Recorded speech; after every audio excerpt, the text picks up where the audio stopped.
everybody to part 2 of the Civility and Political Differences discussion series, which will be the final one for the year, for this academic year, but we're going to continue next academic year, at least that's the plan. Is that right? That's the plan. Yeah, that's the plan. So we're going to do a slightly different format this time. So the articles are right here. You can kind of take those to the potatoes. So this time, because we're still feeling it out and finding out the best way to work through things, the person who suggested the article, or whose article it is going to talk for 5 minutes to sort of say, here's why they picked this article, here's some things that they want to focus on in that article, and whatever else they want to discuss related to the article for that 5 minutes. And then the other person will sort of lead a discussion between our two panelists for about 10 minutes. And then we'll swap and do the same thing with the other article.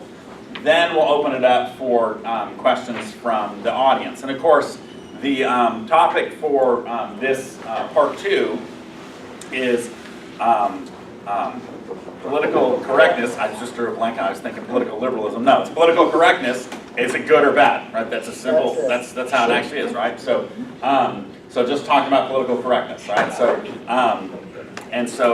yeah, I'm Alan Tomhay from the Philosophy and Religious Studies Department, and I'll let our speakers introduce themselves. Though, if you were here last time, you already know who they are. So. Yeah, Adam Fuller from the Department of Politics and International Relations. Michael Jerryson from the Department of Philosophy and Religious Studies. Just like last time, I'm going to throw numbers at them to make them try and make them stop talking. We'll see how well that works. Try being the operative word there. And so, do you guys know which article you want to go first? Or Well, Dr. Fuller said since last time we started with his source, that his information he provided, that we should start with mine this time. Yeah. And so I agreed to this. Okay.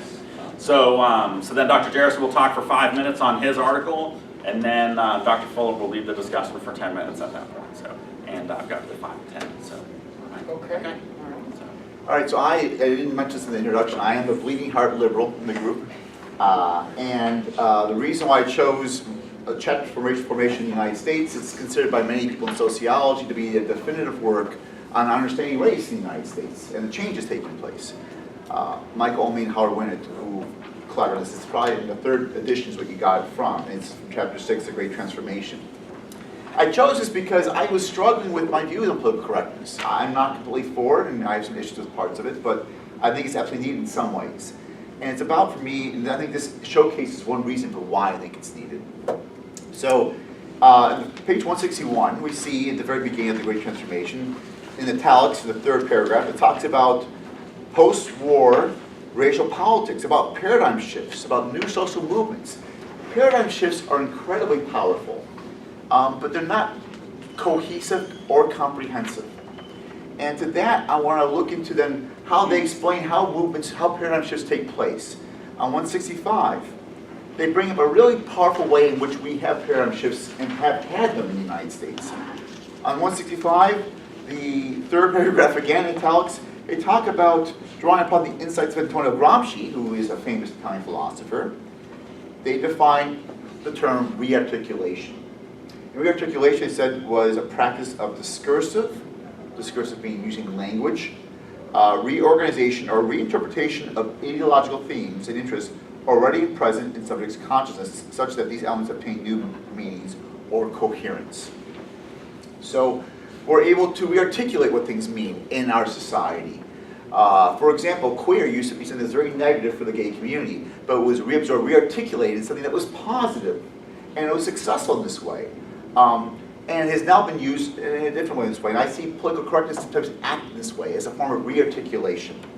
If I can speak further on this, though, there's examples that you go into when it comes to, let's see if I can find this, for Black Power. Let's see where this is, if I can find it. Yeah, 167, thank you. We see before it, blacks being called books and scorn, and outmaneuver the whiteys, but they're trying to change the way in which they are being articulated. being black in the United States is being articulated. And in the next section, Black Power, talks about the emergence of what they call black power. It's a way of saying the people who are black have power. It's a way of re-articulating, understanding, seeing them as people. But at the end of all this, I'm trying to keep this short, so in 5 minutes, on page 180, Omi Wyatt, at the end of their chapter, talk about that although these mass movements for racial justice have taken place, and that we still haven't heard, they say, these complex racial meanings from the Jim Crow era. Jim Crow being the South, the lynchings, the segregation, and the racial inequality that deeply transform notions of blackness, whiteness, Latinidad, right? Because race is more than just black and white, but ideas of being Latino or Asian and so forth. And talks about how there's still this specter of racial equality, but it's not there yet. We haven't reached to it. And part of what I see is that political correctness is a way to continue to re-articulate, to reinfuse what we've passed in laws like the 1965 Immigration Act and Civil Rights Act and the 64 Voting Act and so forth. But beyond the idea of the state, how can we change as a milieu, a culture? And I see political correctness being a very powerful tool in this means of re-articulation. So now we'll get 10 minutes back and forth with Dr. Fuller. That is interesting because I wasn't quite sure why you considered this to be a contribution to the conversation about political correctness. So that helps me there. I noticed the emphasis on paradigm shifts, which I really figured was going to be your emphasis here, which it was. The point of the article, in many ways, is that they've had to have a paradigm shift, or at least a constant paradigm shift, because no single movement has really, in the civil rights movements, no single one movement has been altogether successful. And so they've had to deal with that problem of replacing an older movement with a newer movement. So correct me if I'm wrong, that's what you're getting at here, that there has to be a re-articulation because of failures of previous efforts? Well, not necessarily fair, is the way I see it, and I think they would argue too, is policies, laws can't do everything. You set them in stone, like, I mean, I know, for example, Thailand, they got rid of monogamy, they made monogamy the law in that country, but culture has never changed. To this day, the Myanmar are still just culturally okay, you have a mistress, okay. So, for example, in the 1970s, we had the women's movement, and we had pushing for equal rights for women. But even though there might have had some laws that changed for that, we, the ERA, changed for that, unfortunately. This is where you began to say, well, while we're making these changes larger, let's make them more smaller as well with how we speak in a social way. So, for example, the example of with people in Hollywood, no longer saying actor and actress, but saying, why are we dividing male and female? Let's call it actor. Re-articulating what actor means. It's for people who act, not the masculine. As ways of showing how it's not just for the political, in a sort of for policy, but it infuses all these cultures in these ways, and we're going to try to encourage it in this way. So it's a furthering of it, not a response to a failure, but a furthering of what's been done. A couple of points on this. So suppose there isn't a widespread consensus on what you want to re-articulate things to. Like suppose there are a sufficient number of people that are perfectly happy and perfectly comfortable and prefer to divide actors up into actor and actress rather than people who act. Right, I mean, in that sense, too, it gets to the question, I think, first of the people involved in such a question, right? The ones who were has a job. And from what I understand, the Hollywood Acting Guild had a vote on this and passed it. So this was something that was democratic. They all decided on for this they want to choose. So I think every sort of vocation has a right to begin to re-articulate within how they might call themselves. That being said, I think if our societies, the United States passes laws, if we vote in certain ways, if our politicians choose a certain direction, I think it's a soft power that is perfectly acceptable to use as long as it's in line with said laws and policies that have been pushed into play. If it's pushing against them, then I think you have the issue of what's the reason for the justification and so forth. I'll get back to the laws and policies aspect of it in a second, because I have a couple of points to make about, or questions to ask about that. But to continue with this issue, though, I'm not entirely convinced that you would have enough of a consensus on, I mean, yes, okay, in this case, you have an outward act from the Screen Actors Guild that supposedly voted to do this. I wasn't aware of that, but I believe you if you're saying it's happened.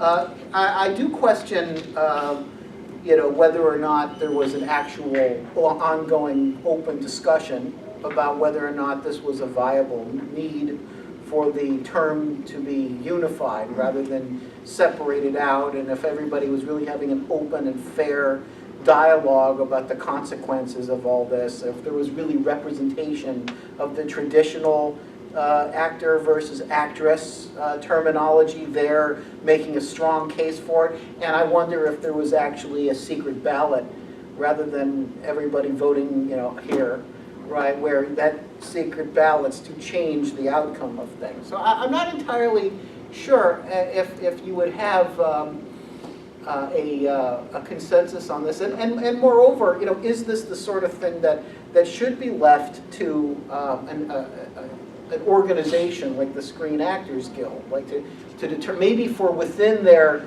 union they could change their terminology, but for the rest of us, that we're not part of that profession, we could continue to call them actors or actresses.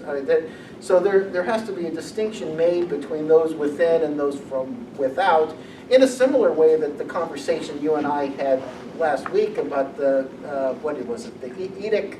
Anamic, right, could come into play here. I remember, for example, when I was an undergraduate, we had to take this class in communications, in intercultural communications. And I was given a speech as part of my an assignment, and I referred to myself as a Jew. And the instructor was absolutely furious with me. You don't use that term. Well, for me, I'm proud of that term, right? Why should that political correctness be pushed on me if I don't feel the same way? And here's where I agree with you. There's nothing in our laws or our policies that says that you should be hiding our religious designation of being Jewish or Christian or Muslim or even want to say you're a neo-Nazi. That's your own self-identification. I don't think anyone should say you can't self-identify a certain way. But the point here was that that term is derogatory. Jew? Yeah.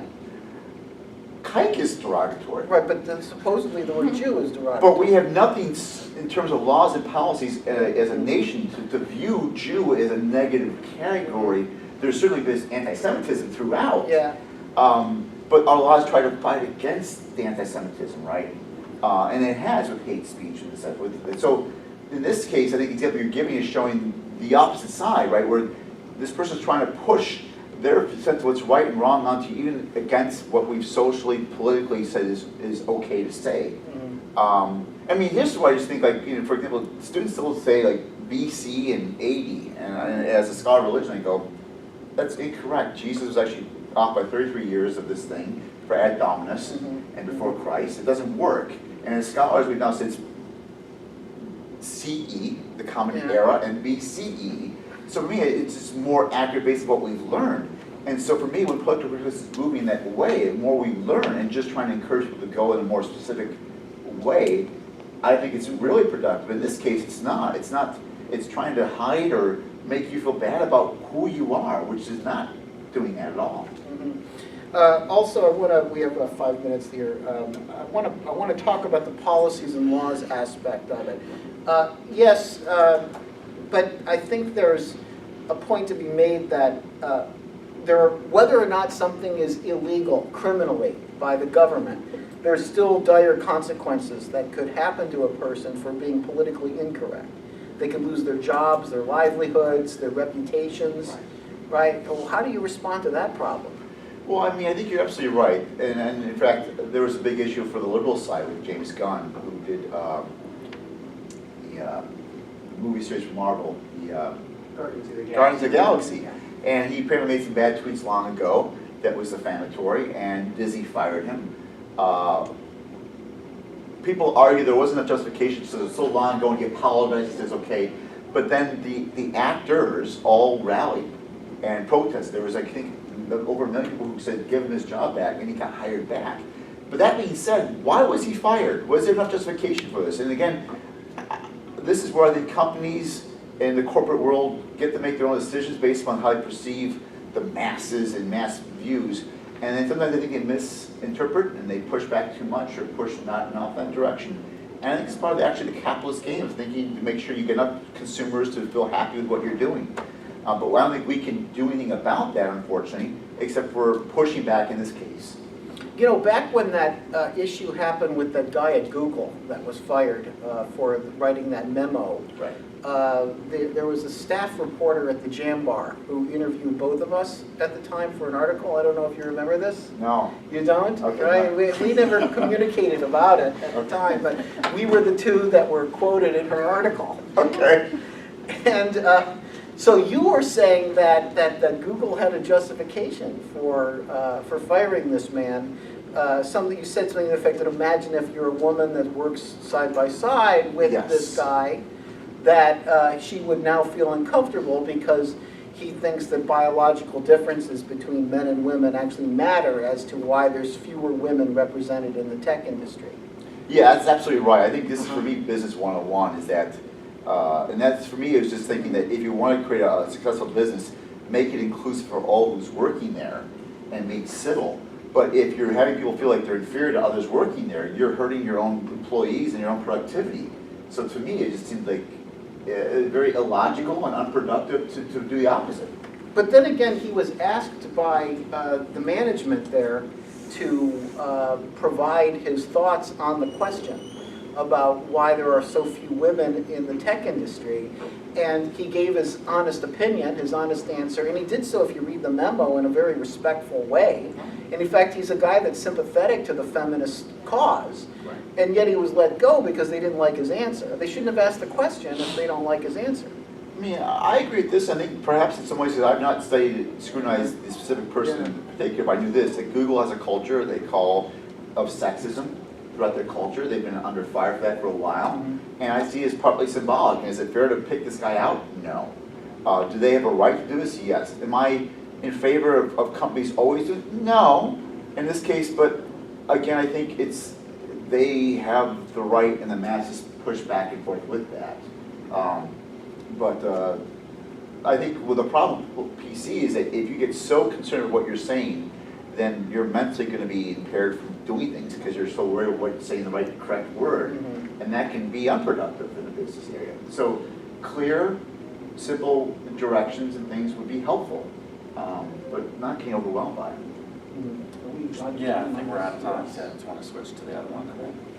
Yeah. Yeah. All right. So I speak for 5 minutes on the article from Paul Gottfried's book. It's an excerpt. The Managerial as Therapeutic State. Before, just a quick set of comments on Paul Gottfried. So he's someone that even a lot of conservatives don't like to cite or talk about, and I was told by conservative friends not to use this article. It's a bad idea. He's kind of radioactive. He actually, to give you an idea as to why, he co-authored and he co-edited a reader with Richard Spencer, the famous white nationalist. Now, Paul Gottfried himself is not a white nationalist. I know him personally. See, there's so few conservatives in the academy, we all know each other, right? But so, anyway, I know him personally, and we have a long series of arguments back and forth. So obviously I disagree with him on a lot of issues, but I agree with him on this one, though. The problem with political correctness is that it's a way to modify people's behavior. It's behavior modification, using a means of both government and social conventions and other forms of coercion at the private sphere level in order to socially re-engineer American or societal values, societal norms, and it's becoming a worldwide problem. For example, you know, in Germany, there are more people incarcerated for speech crimes in the whole every year in Germany than there was during the entire communist era of in East Germany. I mean, obviously, these people are neo-Nazis and and also communists that are being incarcerated for those kind of crimes. So it's very alarming. It's very concerning that there's this effort, or this ironic effort, that in order to make sure that we don't face anything like fascism again, with fascism returning through this sort of authoritarian personality that, like Theodor Adorno and his Frankfurt School colleagues came out with in the 1950s, showing that somebody with old-fashioned views would probably become an authoritarian or a fascist. This effort to quell that personality and temper them or tame them in a way that conforms with more contemporary values and norms is actually being conducted using fascist means, right? The effort to use scientism, social science, rationalism as a way of reforming, changing the human mind, the way in which human beings perceive the rest of society, right? And so I think, in fact, the whole point that you were making at first when you were talking about your article about rearticulation and what was the other term you used? Rearticulation and reevaluation, reinterpretation, is actually the part of the problem, right? That why should everybody conform to a new interpretation? Why not let everybody freely make up their own minds? Right? We're living in a free society. We should not have a politically mandated way of interpreting things, right? Or a way that we're told we must understand, evaluate, and articulate. Why not leave it to the independent mind? Yeah. That's helpful.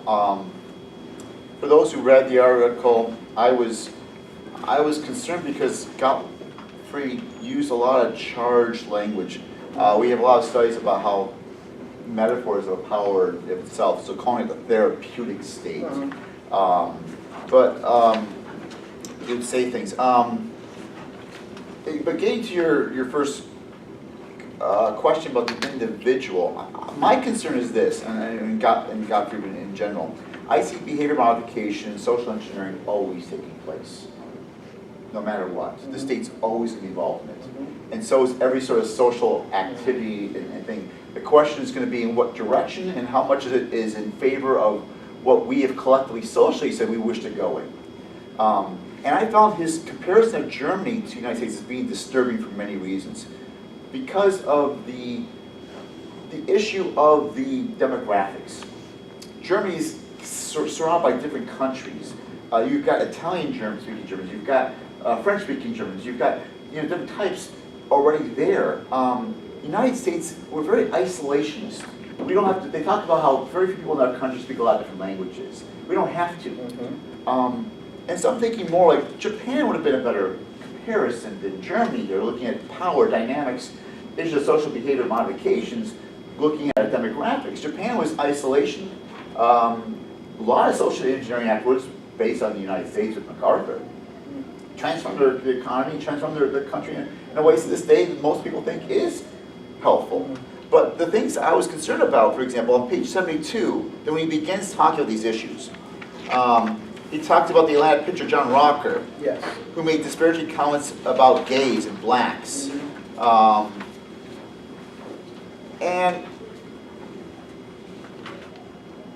he says, what I thought was absent from this analysis, and from all the other analysis, was that the social groups, the hierarchy, the power involved with being heterosexual in this country, of being white in this country, and that when you're already trying to make laws against lynchings and hate crimes and killing people, but you have nonetheless, you need to at least analyze these components before saying it's right or wrong. But he doesn't seem to do that. So he says, well, he's saying the strategy words about these groups. Well, if you make the strategy words about white people, or people who are straight, I mean, at one point he says heterophobia, I think, which I'm like, I never understood that in our society we've ever had heterophobia. We've had small groups who've spoken out, but not socially, collectively having heterophobia. That shows an imbalance of power. And so, again, I see like the social soft power of rearticulation, saying, look, we've already created a society that we should not push and pick and abuse gay people or blacks in a certain way. Please respect what we've collectively said and push in this way with this modification. And so the modifications we've had for a while anyway. So I don't see it as pushing one, but redirecting what's already there. But his point also here is that such people who are guilty of violating political correctness are deemed as sick somehow, like in need of being cured or in need of re-education. And that's what he says about John Rocker. Like immediately the Atlanta Braves, as soon as he said that, moved him into some kind of therapeutic re-education program where he's going to learn that he's going to be more tolerant in how he thinks and speaks about his experience on the subway. When in fact, all this guy does is he was a closer on the Atlanta Braves baseball, like 1999. Right, he was, that's all his job was to pitch 1 inning, and out of all this, he becomes this, national sensation. Like, who cares what the closer on the Atlanta Braves that year thinks about his experience on the subway? Well, I think it's a good question we should ask the journalist who was interviewing him. Because I see the minute you become famous in our society, you're open to these things because of the influence you give. And this person was given a platform, a national platform, deservedly or not, to speak beyond baseball, and he did so, and he got pushed back on this. But like here, this is the thing that I had a problem with. At 74, at the very bottom of 74, he says, well-researched books by Frederick Lynch, Alvin Schmidt, and I don't think it's well-researched, suggest a different view, namely that some Americans, now again, how much is some here? He's not saying how many are some, have grown dissatisfied with the political enforcement and policy ramifications of, he puts in quotes, diversity. So that's an important point. How many Americans really have a problem with diversity? And is diversity a problem? Is that really a problem? And he continues this later on, page 76, second paragraph, the first full one. He says, he's talking about the Robert E. Lee picture disappearing and so forth, or George Washington and so forth, because of the issues of slavery.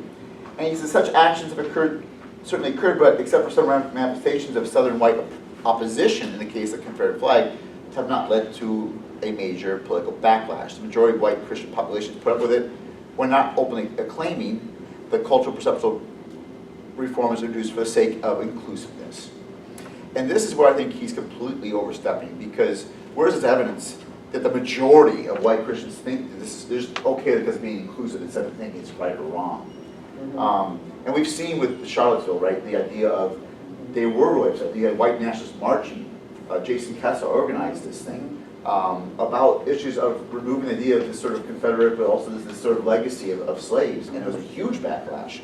But white Christians were in the streets saying it's wrong, not because it's just being inclusive, but he seems to just dismiss this. And on the next page, where he has the heterophobia, that's like 4 lines down, and says that the heterophobia pervades contemporary feminism. Like, I feel like he's creating a sense of strength to his argument socially that he doesn't substantiate. And he doesn't seem, again, to look at the power dynamics in place for these things. So that's my concern with his analysis. Okay. Well, clearly, you could also see here that he criticizes the conservative movement as well. Like, sure. Like I'm one of these people that he, disagrees with here, that thinks that, we're too focused on the quote-unquote diversity machine. And so I don't entirely agree with him on everything here. Sure. I think the general point, though, that this chapter is making, which is the general point that the total book is about, is that there is a really big problem in Western society with this push towards accepting a clear understanding of what a healthy mind is. And unless if you deviate from that healthy mind and say things that are deemed offensive to other people, then you're in need of some sort of serious reevaluation. Like Paul Gottfried himself, he spoke at Hamilton College in a class on conservatism. It was actually a friend of mine who brought him in with other major conservative thinkers to talk about their ideas. And the student body heard that Paul Gottfried was going to be there and protested.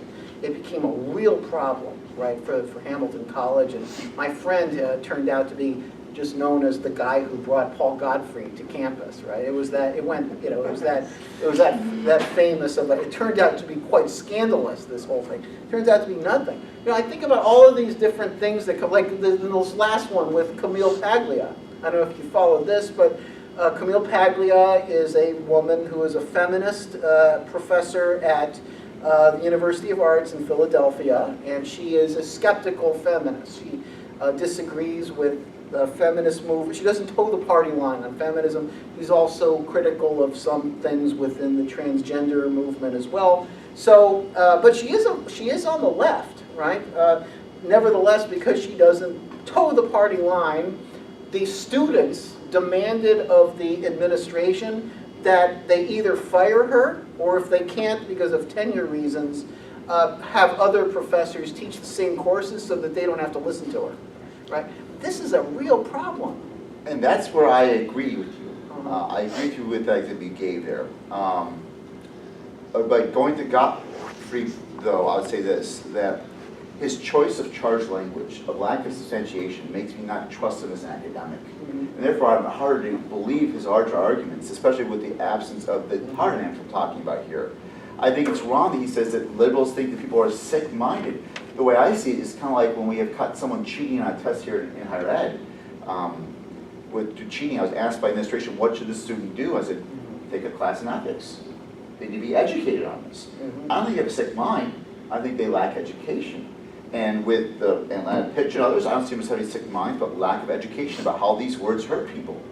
And they should learn about it. Now, so I never see it, and I don't know the substantiation for making sick mind, but I agree that to call it a sick mind is wrong. I guess this point is my 10 minutes. I should stop at this point because I want to hear from, and we both want to hear from everyone here, your thoughts on our conversation or beyond it on these readings and the notion of political correctness. So this question is kind of directed to the both of you because this wasn't really talked about. So this is kind of the way that I see political correctness, and I'll kind of have you guys respond to it in a way. So it seems like, for so long, the way that we've developed language, particularly in the United States, has given a lot of power to people that have power to, dictate the language that is used when speaking about marginalized communities. So we've seen this in our language with the example that you gave of the Jew. So now, people who are not Jewish are like, oh my gosh, it's so offensive, and the Jewish community is like, well, wait a second, no, why is that offensive, right? So for so long, the power has been in the hands of people that aren't necessarily part of marginalized communities to determine what is and what is not offensive. And it seems that in most instances, political correctness is invoked to give power back to marginalized communities to, police the language that is being used when discussing them.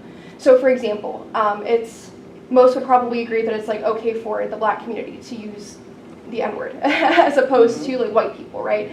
And then the queer community has repurposed the term queer to mean something positive within the gay community.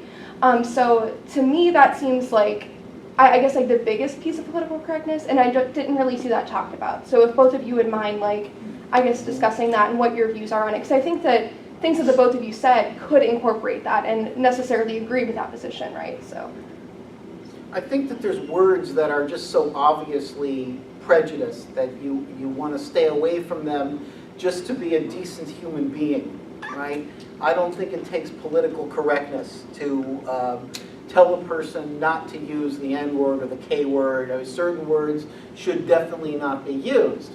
I think beyond that, though, I think that we have a moral obligation to not be so sensitive to what other people refer to us as. Like, we have a moral obligation to give people the benefit of the doubt, and assume that that person is not prejudiced, that for one reason or another they're using that word, like they're calling me, you know, a Jew, or a Hebrew. I don't know. I mean, some people might think that that's a legitimate term. That's not obviously derogatory, you know. Or I mean, if a black person prefers to be called African American or black, I mean, obviously the N word is inappropriate. But I don't think any of this takes political correctness. I mean, I think for me that the way in which we now know things are just completely not okay is Right. through the soft power of what Yeah. we didn't call political correctness before, that we socially accepted. It's now that way. So Negro used to be socially acceptable, Right. but political correctness said we're not using this anymore. My problem, and I think the question's right about the reasons for it, for providing to marginalized communities or people who have less power. The dividing line for me is the issue of politics versus rights of respecting the human as qua human. So I think everyone has a right to their political points of view, and no one should be persecuted for speaking their political points, no matter how conservative or how liberal it is. I see PC being used in that way, which I think is wrong. But in the same way too, I think though, I've talked to people who are black and they say that I can say nigger because I'm black, and I go, no. No, these political correctness things are not for your group alone to use. It's for our society. And this is the issue here, is that if you think that there's no power in the black community at all, that you're devoid of power, then you can't be racist and you can go ahead and use the N-word. But if you agree that there is a hierarchy of power, that you have some of it, then yeah, you can. And this isn't about the issue of your group, but it's about the society and how we should be treating your group within our society. So women can be sexist, black people can be racist, and so forth, in the way that I see it. And it's about, for us as a society, saying, look, as long as there's these power dynamics in place, we need to make sure that we treat people in a very respectful way for being human. My concern about a lot of this discussion of power and these discussions of movements end up backfiring on the very people that they intend to help in the first place, which is what I was thinking a lot as I read the article that you have here suggested. So like, for example, last time when we held our discussion, you were talking about how the white man is considered the impartial juror by attorneys. Like that's the sort of demographic that attorneys consider to be impartial and prefer to have on their juries. A lot of this comes from the fact that white men are encouraged to be impartial, whereas other people, minorities and women, are encouraged to consider themselves as having a linked fate with other members of their group, right? So if you have, for example, the Me Too movement that encourages women to stick together, right? To believe the victim, right?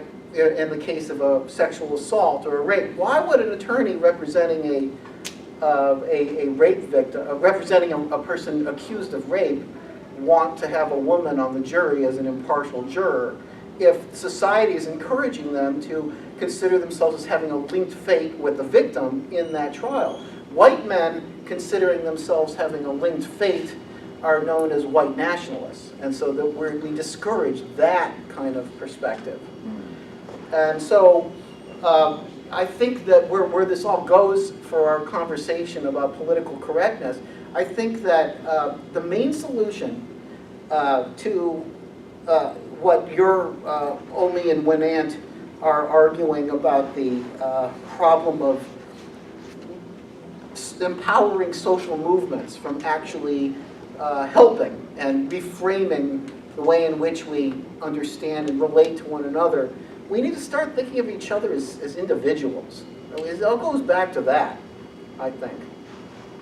Right. I hear that a lot, the individual point. I guess this is my concern. In sociology, we separate the anecdotal from the social patterns. And when there are social patterns in place of discrimination or inequality, then I believe while we are all individuals ultimately, we're not being treated as such in our society, and we're based on those patterns. The white people you mentioned, whiteness is seen as neutral and as the majority. So whenever you have a majority, there's a lack of need to nuance it because you are the country. So everyone has to congregate below this. So Protestantism is the majority of this country. So they don't have to define what Protestantism is per se, but people who are not Protestant have to explain how they fit in. The Catholics, the Jews, the Muslims, and so forth. Well, it's a made-up category, white man.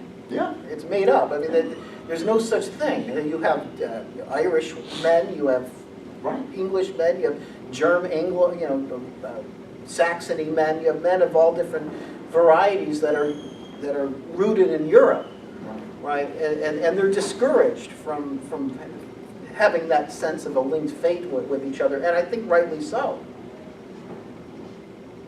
I mean, I think our state is very much involved with this, and is to blame for all the confusion. When we're asked to identify our race, it gives you options like, are you from the oceanic area? Right, yeah. Are you Jewish?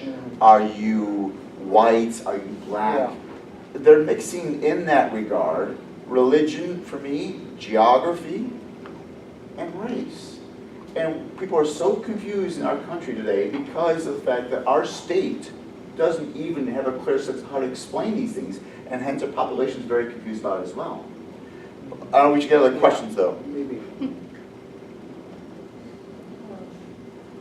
I have an exact question, but I've been on social media getting into debates, like when you see people posting the videos that go viral, like the transgender person at GameStop, and people on like both sides of the debate as far as what is the political correctness if they desire to be addressed as ma'am. I mean, you could say for the sake of simplicity, I can address them as ma'am, but then other people are saying, well, I'm fine to address them as a transgender male, but to say that it's a female on the same platform as my sister or my mom or whatever other comparative, I was just curious what insight you can share about that.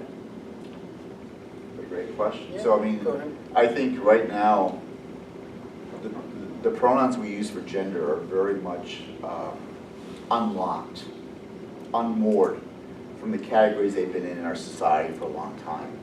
And it's messy now, and it's making everyone very uncomfortable. And I think there's mistakes with messiness. We are in a messy time period. My daughter tells me that some of her friends consider themselves trans, but they see it as trans not as the way that we normally think about it, as feeling you're born in the wrong body, but I'm trans, I'm different. And I'm like, well, that doesn't mean that way necessarily, right? But they're using these, they're playing with these terms in this way. Some people don't want, they want to be called they or zay.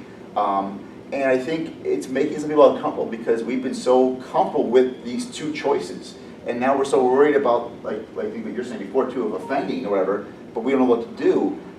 And I think whenever we're in a process of a paradigm shift, which I think we're doing right now with that, to one, be conscientious that we're in a paradigm shift. So for those who are asking for the right pronoun to be called, be sympathetic and patient, because as long as people showing an earnest attempt to get it right. And for people who are trying to get it right, to be earnest and trying to just respect what a person wants to be called. I think it's needed right now with that. And the other problem, I think, with the LGBTQ community is that people assume that everyone knows each other well and they're all on the same board. They don't. A lot of gays don't know trans very well, and the trans community doesn't know gays that much either. So there's so much need for, I think, this sort of unpacking that our society hasn't done yet.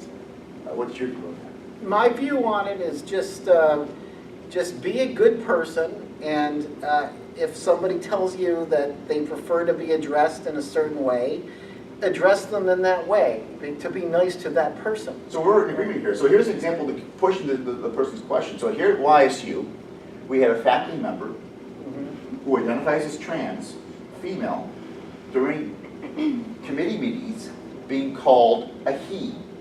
Okay. So I'm going to say she because that's what she asked. She says, please don't call me a he. I'm a she. She gets written up for being confrontational. Okay. is this a place where we should put the PC motion in place? Say, look, she's asked us, it's kind of do this, you're not respecting her views on this, please call her the designated pronoun, and don't write her up for asking that to be taken. Well, I wasn't there. No, I'm So- saying, right. but no, in this hypothetical Yeah, I just gave here, what would be your stance on that?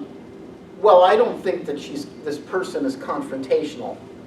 But I think, though, that the expectation for calling this person by the pronoun that this person wants. Sorry, I don't even remember what this person is at this point. Right? I haven't given any. Okay, So okay, it's all literally, right. keep I it don't know anonymous. this person, right? Right. I think that it's not a matter of political correctness. It's just a matter of decency to a fellow person, a colleague. I mean, just call them what they want to be called. But I'm not going to be held accountable for what I call everybody else that's in that same category. Okay, and here's the perfect thing for me, because trans people in Ohio have got no protection against hate crimes and hate speech for being trans. There's no law in place for it right now. A lot of them get bullied and they end up committing suicide at a very early age because of this. And so there's an imbalance of power here. So I feel in this way that whatever we want to call it, Yeah. the decency, if people are not respected to the social patterns of contributing to depression, to suicide, and so forth, we have to, as a community, say, look, we don't want this anymore. Dr. Tommy, you had a... I just have a question. Yeah. So, and this is my analytic philosopher, so I apologize to everybody else in the room. And maybe everybody else already has an answer to this question. But the topic is political correctness. Right. You both use the term numerous times. You're using it as if you know what you're talking about. Right. I don't know what you're talking about. So I was just curious if both of you could, because I also suspect you have different definitions. Probably. So what is political correctness? That's a great... Probably should have began with that question. Right? Yeah, That yeah. would have been politically correct. Did you want to start first? I wouldn't touch that with a 10-foot pole No. if I were I'm just curious. Yeah. All right, I'll tell you what, why don't you begin? Okay. And then I'll tell you where you're wrong.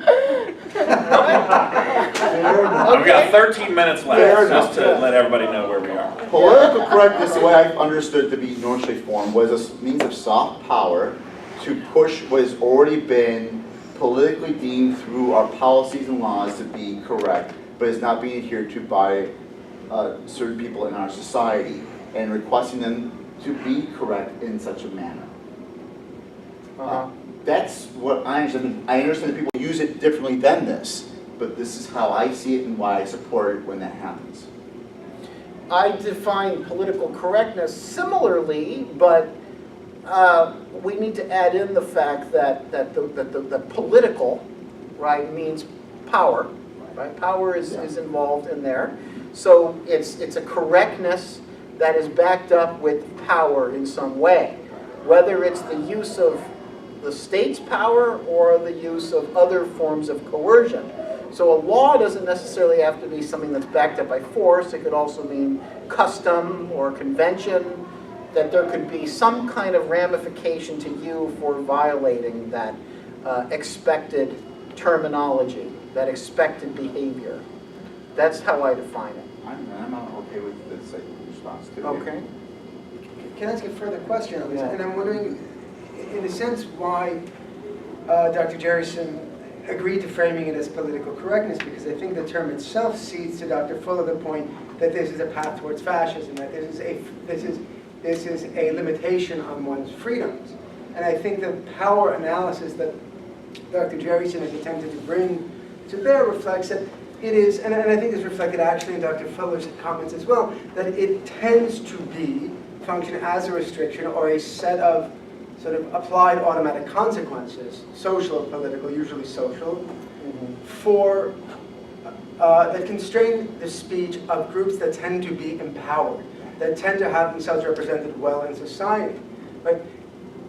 What we're calling political correctness, I'm wondering if we might retool it to think it as a freedom from, which means freedom from a non-binary trans person filling out a form, having to make a choose man or male or female when there is nothing to check, right? And that's a freedom from a type of oppression. And I think that a way to reframe this is to create a language that is inclusive of as wide a population as possible. And I don't think it constrains people's political opinions, but it can mean that you pay social consequences for the opinions that you hold and the way that you treat people. And I don't see that as necessarily coercive in the same way, in as much as, I think as Dr. Jerryson said, we begin with a coercive environment, right? And you can think about the politics of respectability within the Black and African American community, right? And Bill Cosby was dragged over the coals for this before we knew more about him,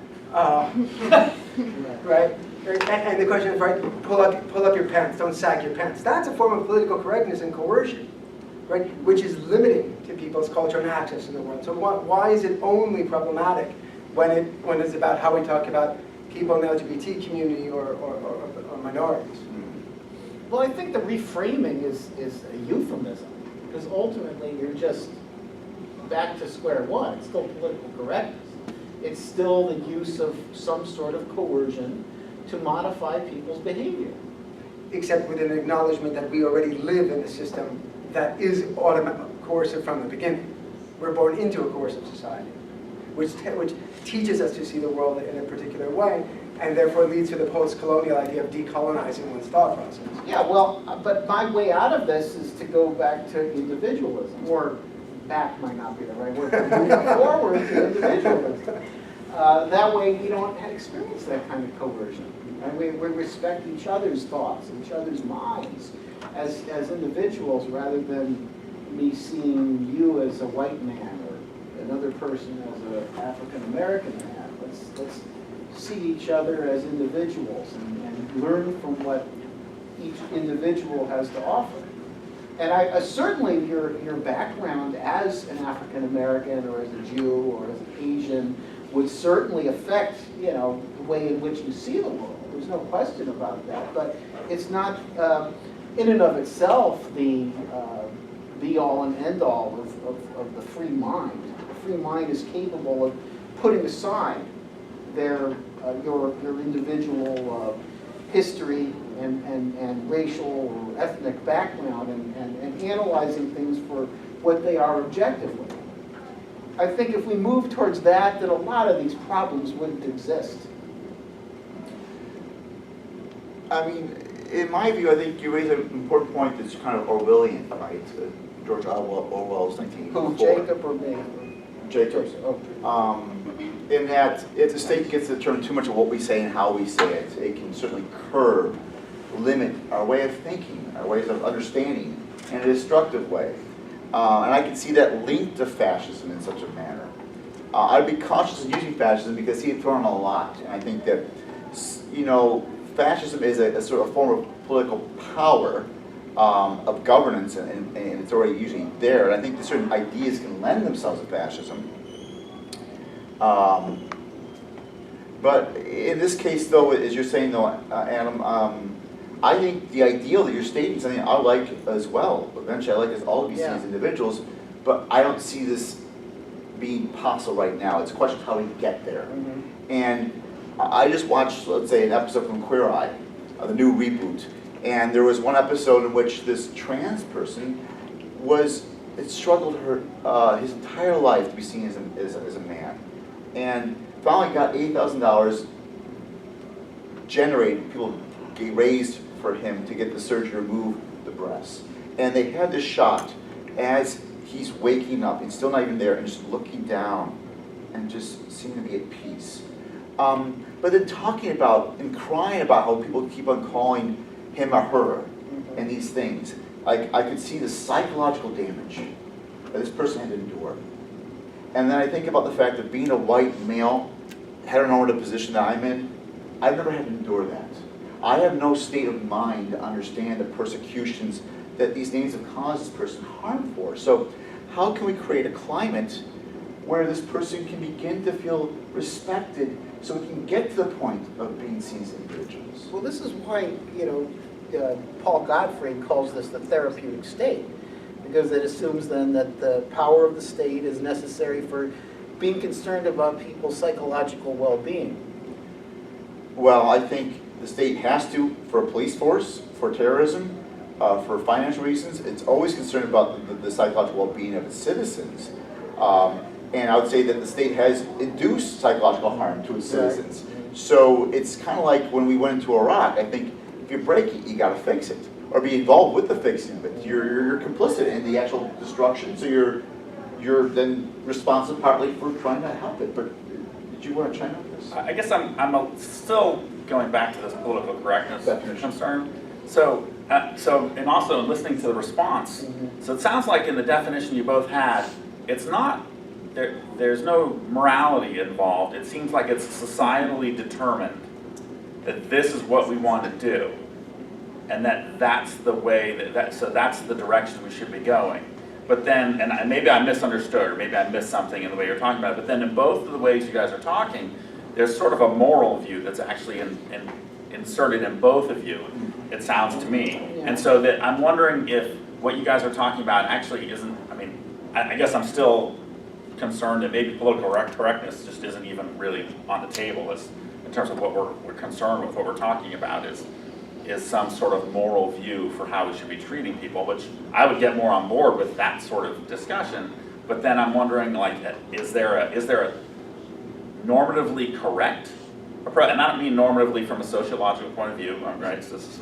So normatively correct, perspective that actually should be being pushed here, that we're trying to move towards, that somehow political correctness is helping us with, or is it kind of getting in the way, maybe even with trying to get to that? I think, correct me if I'm wrong, we're both of the opinion that people should be respected for being human beings, not disrespected for that. It's a decent thing. Right. And so there is, for us, I think, that moral component there. Now, I think people use morality to go against political correctness and morality for political correctness. I try carefully not to use morality directly because I'm trying to focus on the issue of power disbursement. And Which only becomes an issue, though, when you bring morality into it. So I don't think you can separate it from morality. well, this is where I see it, though. I think you're right. You can never, well, Because who cares? Right? Some people are more powerful than others. Who the fuck cares, right? What difference does it make? because it's Unless you're bringing morality into it. No. It was. But now, but hold on. But push it back though. We care because it's inconsistent with what we voted and our Bill of Rights and all these other things. So it's not necessarily about a higher being of morality, but being consistent with the social mores and things that we've already agreed to live by with governance. Okay, but now we can go to another country and say they've got those disbursements of power and that are not the same as the ones we've got here. We're not going to criticize them for it You're because right. they've got different ones. You're right. And so it's totally fine if you actually have slavery over there in that society and we're good. Morality, so we don't need to worry about it. Well, according to the Except morality comes into it. I think that's where. according to the Peace of Westphalia 1648, everyone agreed, and it's created peace for after 30 years of war against the European countries, that you had to begin to respect each kingdom and its ways of sovereignty and its religion and parameters.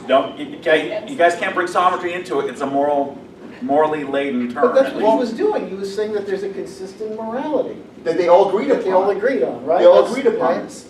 And so it's building off of this. And of course, the United Nations, people sign on to certain things about abolishing, for example, genocide and issues of slavery. So there is collective, 192 states, others have signed on to this. So it's not about, I think, trying to be the big brother and saying, you shouldn't be doing this for a country, but saying, look, as a country, you said these are the things that are important to you, you signed with us, you're being inconsistent, and it's wrong because of that inconsistency you agreed upon. And also the issue that we're in a global, transnational society now, in which people are going back and forth, and then you have people with If I expats may, there. not that's- everybody agreed, but some people agreed. Right. That's why And it's most of the 192. people in society didn't agree. Right. It was the people that got sent to the UN that said yes. So Right. you're actually doing the very thing. I mean, the system that you're Right, talking to yeah. actually excludes the very people Yeah. you're saying are agreeing, and they're not agreeing. So I'm a little confused. Right, it's not morality, it's just collective will. Right. Sorry, guys. I don't mean to be again. It's collective will, but it's also it's political process. And It's you sort can of be right. collective will. But I think you're right. It's not necessarily collective will, but it's a political process that, whether it's right or wrong, is how we're doing it right now with the United Nations and so forth, and within each country. Now, I'm not arguing that we can't think of a new formation of this. But when we try to begin to say something is morally wrong for the country when there's no universal guidelines of what that morality is, and there isn't, by the way, then we have no guideline to go with it on that at all. So that's why I look to, and that's why I'm a cultural relative in some ways, and you're not, because of my position on this. Can I ask? Yeah. Last question, then we got I'm to. sorry, if there's a student who wants to ask a question, I'll see.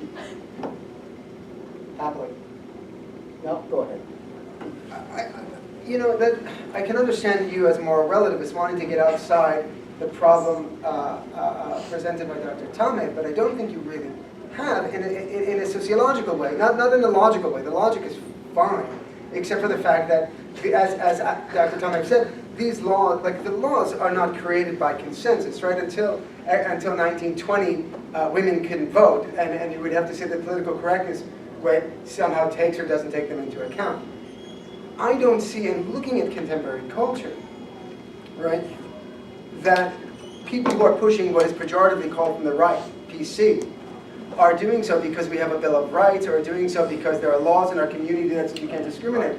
It's actually trying to be an ethics beyond the law, right? And that it's not coming from any foundational principles of the United States of America, unless you woefully misunderstand or give way too much charity to Jefferson, the slave owner, right? I think this has to do with an attempt to radically transform American society, and actually following the identitarian movement that began in France. Politics is downstream from culture. This is about creating a cultural shift to transform political commitments, not about embodying the political commitments which are based in racist and classist structures upon which America was founded. This is loaded. I can't really answer that. Yeah, 30 seconds. Well- I don't understand why you can't get it done. I think that obviously our politics, all politics are mired by power, and I think exclusion at this point of other people. Even the great Athens, where everyone got to vote, was only people who were citizens and who could be called a citizen. So I think we're going beyond the germanes of feasibility and functionality of the question you're asking, of saying, how can we begin to identify what a society wants when we remove the problematics of the state and governance and policies, which are all problematic, that we don't have. So there's the Beijing Platform for Action, in which women around the world got together in 1999 and said, as a Beijing Platform for Action, this is what we think is important, because we've heard too much about these white women in first world countries saying what's good for feminism. We've not heard of all women. Let's talk about this, but they're not a state. So the question is, how do you implement? How do you enforce? And you can't without the state's approval. Otherwise, that to me is fascism. I think so. Pushing your power individually, saying your moral vision should be subsumed by all because of how you see it, because unless we see another process that's linked to governance and power, we can't draw upon this then to make it happen. But I mean, this is a good example, because, you know, the women got, at least in America, got the right to vote because out west, the male-female population imbalance was extremely skewed. So they were starting to give women the right to vote out there. Sooner or later, the whole country had to be told that they had to provide women's suffrage under the 19th Amendment in 1920. So I think that experience shows us that things change once people realize that, you know, we need each other. Right? What happens when we don't have the people around us that we need? Again, it all comes back to looking at people as individuals. That would be my takeaway, what I believe is the solution to all of this. And the short takeaway from mine to conclude. Yeah. Okay. A scholar in religious studies once said, comparison is never innocent. It's always interested. And we need to be careful of what we choose to compare.